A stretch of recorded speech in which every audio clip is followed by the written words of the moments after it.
In this video, we will be teaching test of significance. The purpose of a test of significance is to assess the evidence provided by data about some claim concerning a population. For example, if a package of Skittles says it has 100 in it, and you do not know that that claim is true, you can create a problem and test the hypothesis to see if you can reject it or accept it. We will be demonstrating the four-step procedure for a significant test, but first we will show you the basics you need to know about test of significance. This is the book that we use in AP Statistics, and it contains the four-step procedure for a test of significance, and it also contains Table A, which is very useful for doing that. First, we will explain the hypotheses.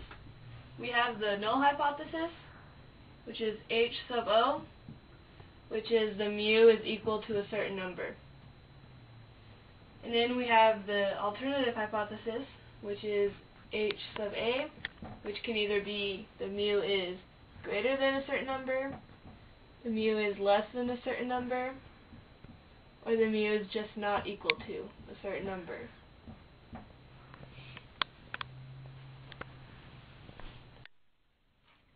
Next is the significance level.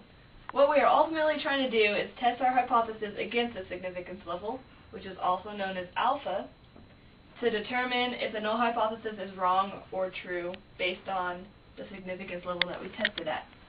The significance levels that we can have are either 1%, which equals 0.01, or 5%, which equals 0.05. Next is the z-score formula, which is the formula that gives you the z-score, so you can look at Table A in front of your book to find your p-value and see if it is either rejected or accepted at the significance level that you tested it at. Table A is in the front of most of your statistics books, so you can just open it and you'll find it in your book. The formula for the z-score is z is equal to x bar minus mu, all divided by s over the square root of n. X bar is the sample mean, minus mu, which is the given mean value of the population that we are testing, over sigma, which is the standard deviation, divided by the square root of n, which is the number of objects or people in your given scenario population. Now we have to figure out if it's either one-sided or two-sided. When testing HA, mu is greater than a number, and HA, mu is less than a number, we use a one-sided test, which is that on a bell-shaped curve, it would either be, we're finding this, which would be HA is greater than a number, or we'll find this side, which is less than a number. If we were testing HA, mu is not equal to a number, we would use the bell curve to find both sides. And now we'll go through the four-step procedure for a word problem. The diastolic blood pressure for American women aged 18 through 44 has approximately the normal distribution with mean mu equals 75 millimeters of mercury and standard deviation S equals 10 millimeters of mercury. We suspect that regular exercise will lower blood pressure. As a random sample of 25 women who jog at least 5 miles per week gives the sample mean blood pressure X bar equals 71 millimeters of mercury. Is this good evidence that the mean diastolic blood pressure for the population of regular exercisers is lower than 75 millimeters of mercury? The word problem gives us that the mu, or the mean, is 75, and that we suspect that blood pressure will lower, which gives us HO, mu is equal to 75, and HA, mu is less than 75.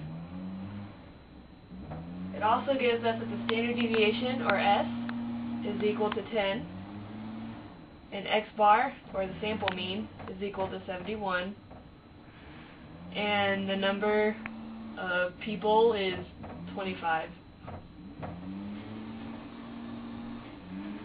Step 1 is identify the population of interest and the parameter you want to draw a conclusion about.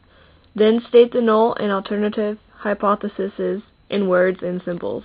The answer to step 1 is the population of interest is all American women aged 18 through 44, and the parameter is the mean diastolic blood pressure.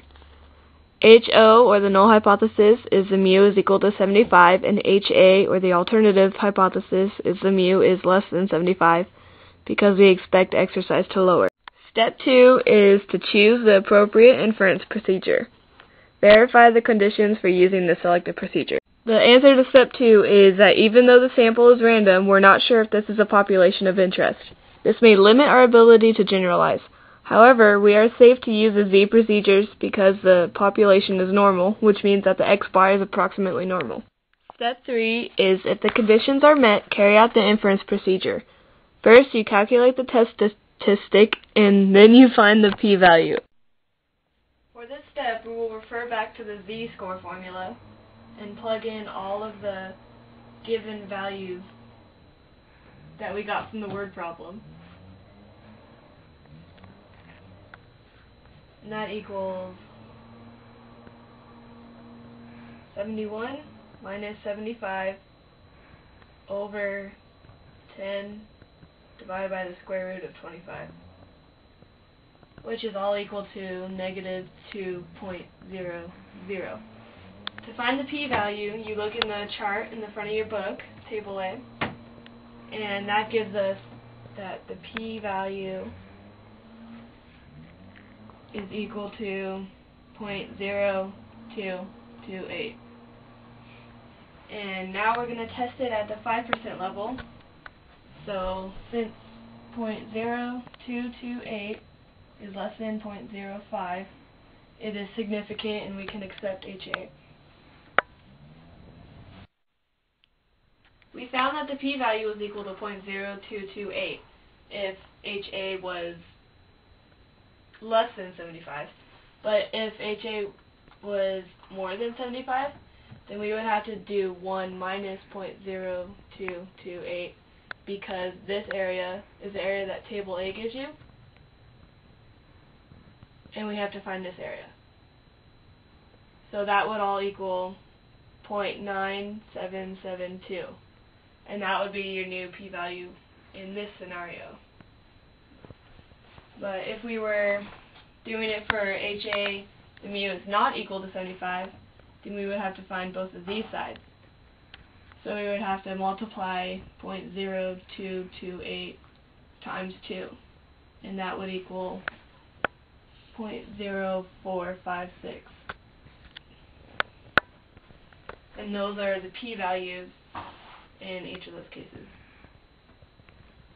Step 4 is interpret your results in the context of the problem. The answer to step 4 is, since the p-value is so small, there's not much chance of obtaining a sample like we did if the null hypothesis was mu equal to 75.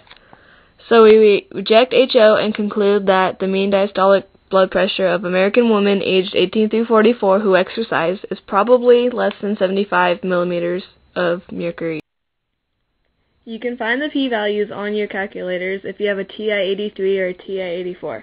How you do this is you go to Stat, you scroll over to Tests, and then you select Z-Test. Then you enter all the information that was given, which is the mu is 75, standard deviation is 10, sample mean is 71, and N is 25. And then the HA was, the mu is less than 75, so you select the less than one. And then you go down to calculate, and it gives you your p-value right there.